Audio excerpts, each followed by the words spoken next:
Welcome back for another Friday in with 10-Minute Horror.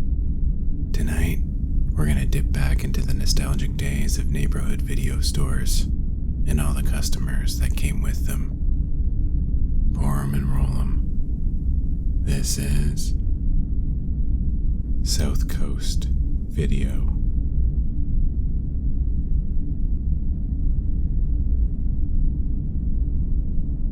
I worked at a video store in the 90s and had a tape returned that wasn't one of ours.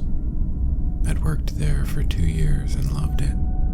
There were all kinds of deals and discounts for employees, and we had a big popcorn machine like you see in the movie theaters, free for anyone who wanted a bag. We had a large, repeat customer base of regulars that always looked for recommendations, which we were thrilled to give. 2 of us would close at the end of the night, with one typically being a guy. Yet somehow on that Sunday, it ended with 2 girls. And I was tired from a bad sleep the night before and not feeling great, so I was just trying to get to the end of the shift. My coworker Michelle's boyfriend came by about an hour before close and went through the aisles repeatedly, trying to kill time. Finally, I told her she could take off and I'd close up myself. It was a Sunday, so we'd be closing at 8 p.m., which was a half hour away, and the store had been quiet all day, so I wasn't expecting some big rush. A few minutes after they left, I decided to start the cleanup early, which meant going around and collecting the garbage bags from all the bins around the store. The store itself was huge, with dozens of 5-foot-high rows of VHS tapes and large, load-bearing pillars decorated with prop characters.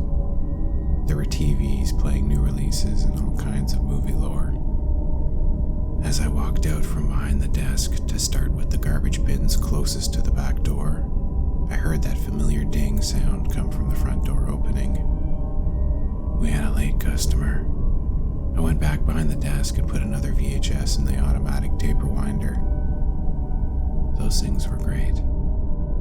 As the tape rewound, I tried to get a better look at who had come in, but they turned down the first aisle, were in the shelves, and one of the large pillars was blocking my view.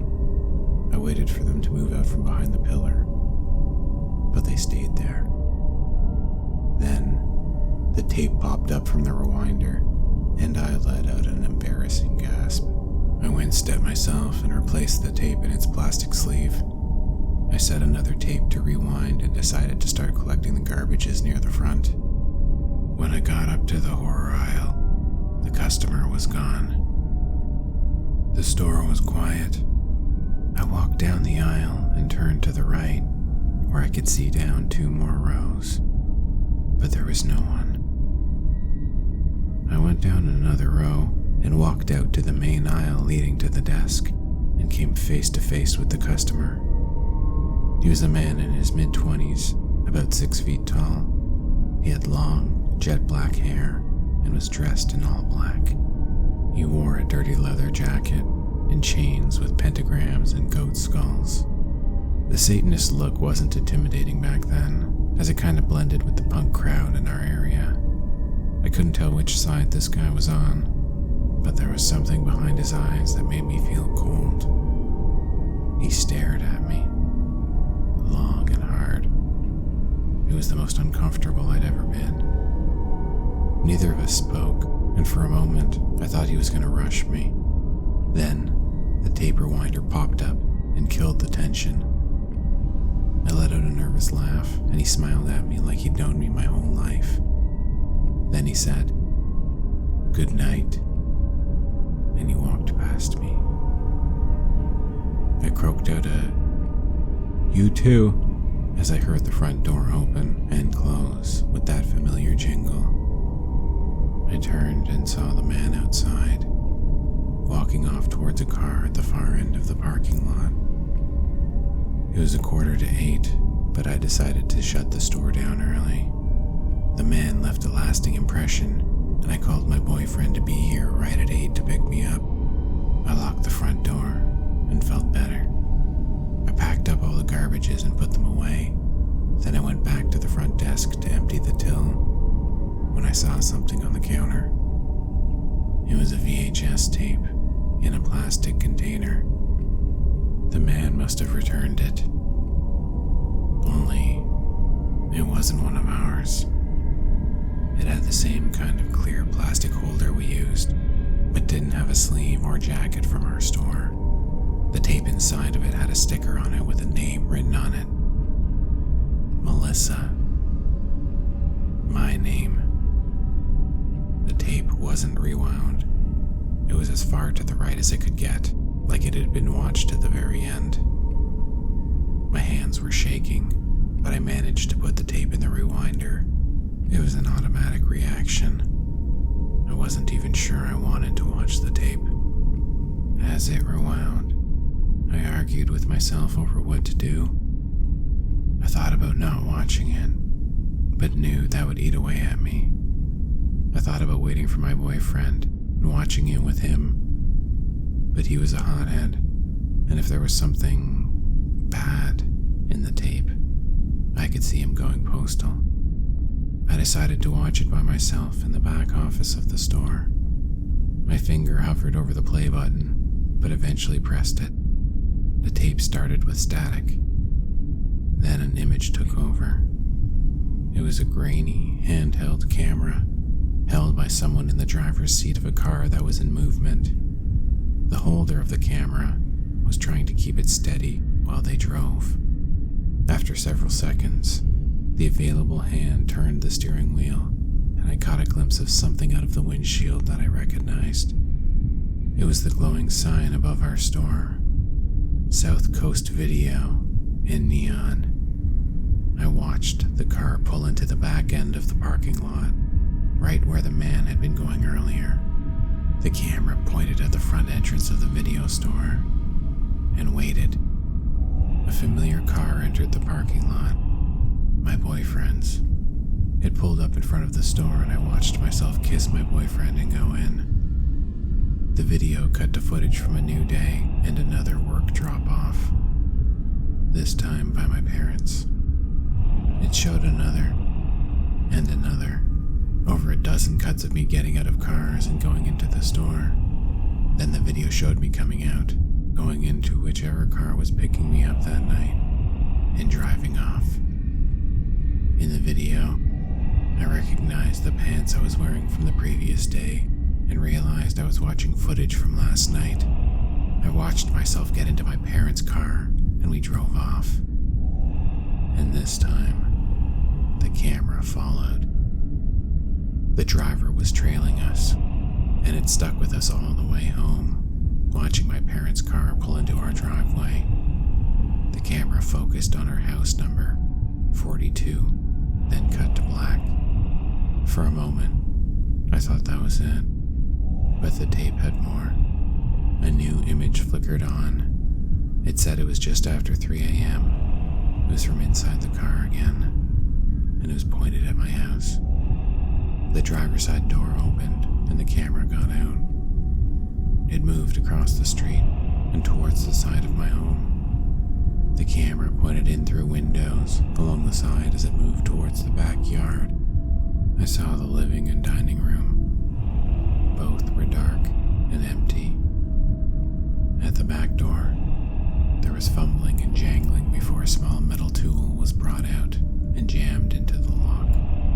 It was twisted and popped the door open. My heart went from beating 1,000,000 times per second to not at all.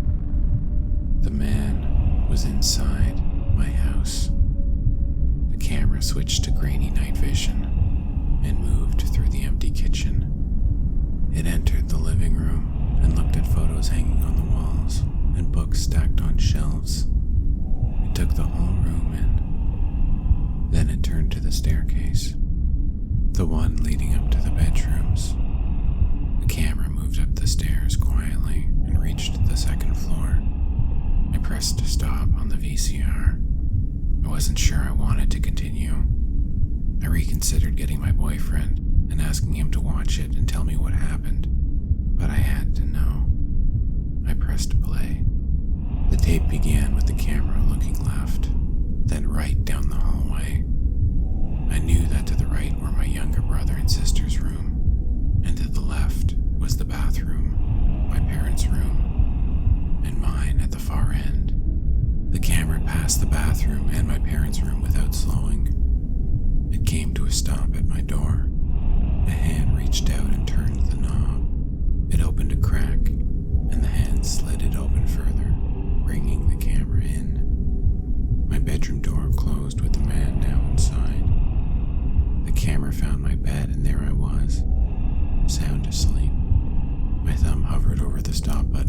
VCR, ready to end whatever I was about to see before it traumatized me for life. The camera was placed on my desk, facing the bed. The man from the store came into view. He carried a rag in his hand. I watched him creep up onto the bed, easing himself across it until he was over top of me, and then he pressed the rag down over my face. My body trembled and shook, then went still. I pressed to stop and threw up in the garbage bin beside the TV.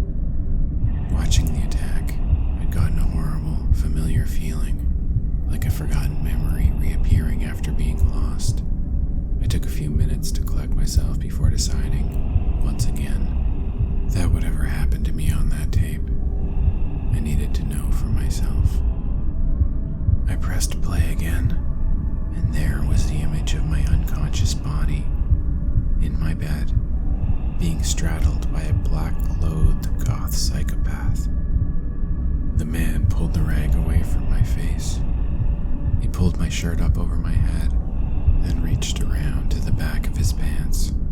He pulled out a knife with a ceremonial handle and dragged it down the center of my chest without drawing blood. Then he put the blade in the palm of his left hand and cut. He winced at the pain and then resheathed his knife and dabbed his right fingers in the blood from his palm. The man used the blood to draw all over my stomach and chest. He made strange markings on my skin, taking his time while he did. Then the man finished and lit a candle. He held it with his right hand and put his bloody left hand on my stomach. I could hear him on the tape speaking quietly, but couldn't make out what the man was saying. It sounded like hushed chanting and prayer. As he went on, my back began to arch upwards and lift off the bed. My mouth opened, and I held one long, continuous gasp for what felt like minutes. Then the man stopped, and so did my gasp. I fell limply back to the bed, and the candle blew out. After a moment, the man got up and cleaned the blood from my stomach using a towel he brought. He grabbed the camera from my desk. Everything went hazy after that. I'd sweat through all my clothes, and my whole body was trembling, but I still watched the camera sneak back out through my house, into his car. The video pulled something back into my memory, a strange, frightening disturbance in the night. Only brief flashes in length and dismissed as a bad dream, but I had a horrible migraine when I woke up. It all made sense. I showed the video to my boyfriend, and he freaked out. We called the police and gave them every bit of evidence there was, but the man was never found. That was years ago, and the only reason I'm thinking about it now is because I'm pregnant, and there are strange markings appearing on my growing belly that look a lot like the ones the man had drawn in his own blood that night.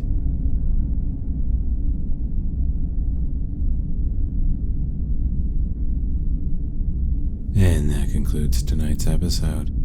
We hope you enjoyed South Coast Video, and we'll see you back here next Friday night for a new story. See you then.